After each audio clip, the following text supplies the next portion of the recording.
Coucou les beautiful! Aujourd'hui, j'aimerais qu'on parle de quelque chose qui fait débat. Les protéines dans les fruits et légumes.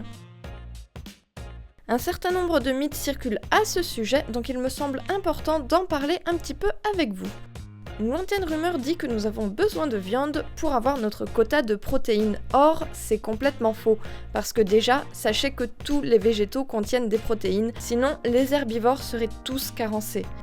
Et bien sûr, je vous parle des végétaux courants, pas des poudres ultra protéinées que l'on trouve au rayon compléments alimentaires et qui sont parfois vendus très cher, ou encore des dérivés de soja ultra transformés et qui sont souvent pleins d'additifs pas forcément très sains. Donc à la base, tous les fruits et légumes contiennent des protéines, et certains plus que d'autres. La différence avec la viande, les chaînes de protéines ne sont pas forcément complètes, d'où l'intérêt de les diversifier et de les associer. Mais de toute façon, manger diversifié et en suivant les saisons aide grandement à rester en bonne santé tout court, car ça vous apportera une diversité de nutriments et de vitamines indispensables, et pas uniquement des protéines. Et au passage, sachez que le corps humain est bâti comme celui d'un gros singe. Comme le gorille qui se nourrit presque exclusivement de fruits, d'un petit peu de verdure et de quelques larves. Fort heureusement, l'humain a aussi un petit peu plus de choix au niveau alimentation et peut donc se passer des larves.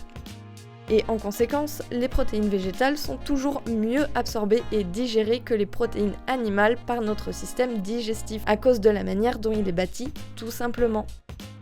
Petit tour d'horizon de nos assiettes. Parmi les légumes les plus riches en protéines, vous trouverez généralement tout ce qui est vert, donc toute la famille des choux, les courgettes, les épinards, le brocoli, les haricots verts, les petits pois, etc.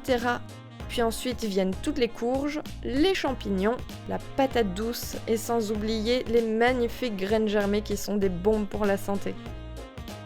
Et parmi les fruits, on retrouve l'avocat, qui a l'avantage d'avoir des protéines complètes. La banane, pratiquement tous les fruits rouges qui contiennent des protéines dans des quantités semblables.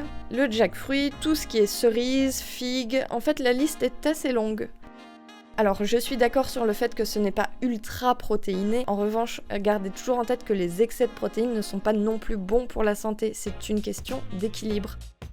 Et bien sûr, cette liste ne serait rien sans compter sur d'autres aliments bonus excellents pour notre santé, comme par exemple le beurre de cacahuète pur, alias mon grand amour du moment. Et n'oublions pas non plus les graines de courge, sésame, les graines de chia, les graines de chanvre, les amandes, bref, les graines en général. Et plus surprenant, le cacao non sucré et les algues.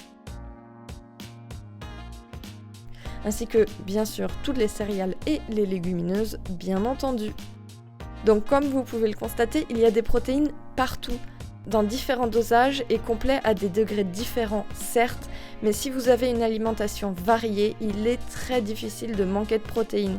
Et si tel est le cas, alors c'est très souvent un problème de quantité et de diversité. En plus, toutes ces plantes ne sont pas juste des sources de protéines végétales, ce sont également des bombes en termes de nutriments. Vitamines, minéraux, fer, bonnes graisses, micronutriments, macronutriments. Elles ont énormément à vous apporter. Le tout dans un arc-en-ciel de couleurs et de saveurs. Donc en choisissant vos fruits et légumes de saison, idéalement frais et bio pour en maximiser les bienfaits, et en mangeant à votre faim, vous avez peu de chances de vous tromper. Je ne sais pas si cette liste vous surprend, mais dites-moi ce que vous en pensez en commentaire, et bien entendu, prenez soin de vous.